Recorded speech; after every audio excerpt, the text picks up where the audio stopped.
सभी भारतवर्ष के लोगों को 77वीं स्वतंत्रता दिवस की हार्दिक बधाई और शुभकामनाएं। हम लोग वाकई में आज़ाद हुए तो इतना दिन हो गया, लेकिन बहुत सारी ऐसी चीज़ें हैं जो भी अभी भी लगता है कि हम लोग गुलामी के जंजीर में बंधे हुए हैं। इसमें सब लोगों को जागरूक होने की ज़रूरत है और अधिकार के साथ साथ कर्तव्य का भी बोध सब लोगों को होना चाहिए। और जैसा कि है कि बच्चों में, युवाओं में, जैसे हम लोगों ने भी आज़ादी नहीं देखी, आज़ादी जैसे हम लोग का भी जन्म नहीं हुआ था, लेकिन हमारे माता पिता, दादाजी, नाना जी, जितने भी लोग थे हम लोग को बताते थे कि कैसे आज़ादी मिली है, कितनी कुर्बानियाँ दी गई, कितनी शहादत के बाद जो है सो किए, कितने बड़े त्याग लोगों ने किया देश के प्रति।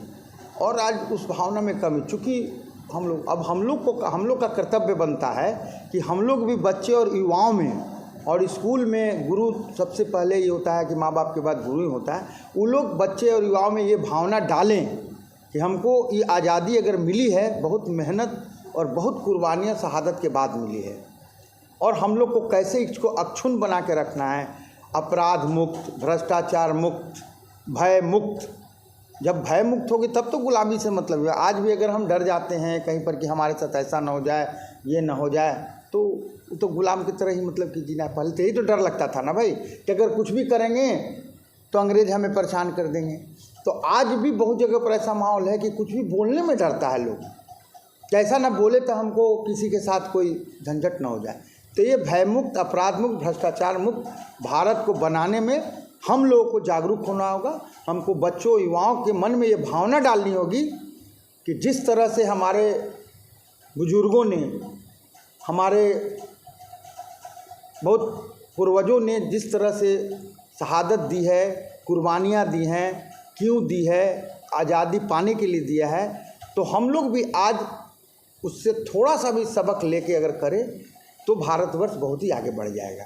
जैसा कि अभी मैं तो नहीं सुन पाया, लेकिन जैसे कि नरेंद्र मोदी जी ने कहा कि 2047 तक हम लोग को विकसित देश बनाना है और उसको और अग्रसर भी होगा। विकसित देश तभी होगा जबकि अपराध मुक्त, भ्रष्टाचार मुक्त, भय मुक्त जब तक माहौल उत्पन्न नहीं होगा तब तक जो है सो ये नहीं हो सकता है। और उम्मीद करते हैं कि इस ओर अग्रसर हो रहे हैं हम लोग, तो हम लोग निश्चित रूप से विश्व गुरु भारत बनेगा और लोग जो है सो भारत का मिसाल देंगे कि देखो भाई क्या भारत में किस तरह से विकसित हुआ और वहाँ के लोग कितने स्वतंत्र हैं। असली स्वतंत्रता तभी होगी जब हम लोगों को किसी भी प्रकार का बोलने की आज़ादी होगी, किसी से डर भय नहीं रहेगा, ये नहीं रहेगा कि वहाँ जाएंगे तो हमको बिना पैसा दिए काम नहीं होगा, ये काम करेंगे तो ऐसा ना कि वो कहीं बुरा मान जाए। जब तक ये चीज़ भयमुक्त नहीं होगा तब तक हम लोग असली आज़ादी नहीं पा सकते।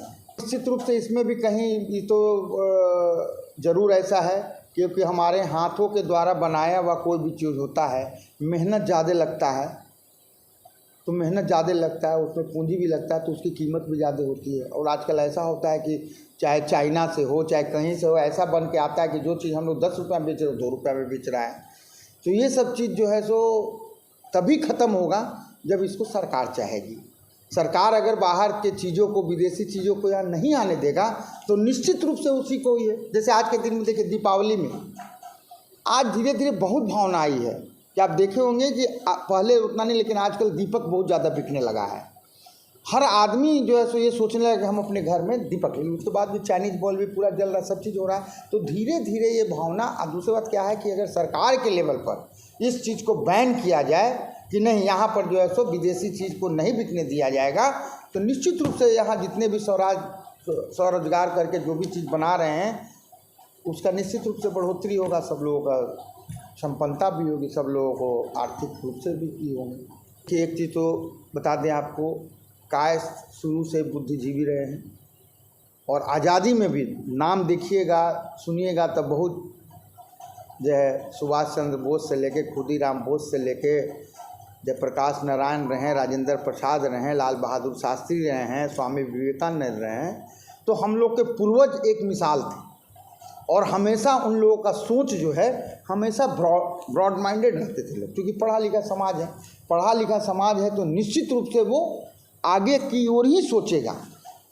तो हम लोग तो निश्चित रूप से ये सोचते हैं कि देश का विकास कैसे हो, उसमें हम लोगों का क्या योगदान हो सकता है, हम लोग उसमें जितनी भी योगदान होती है उसको करने का प्रयास करते हैं।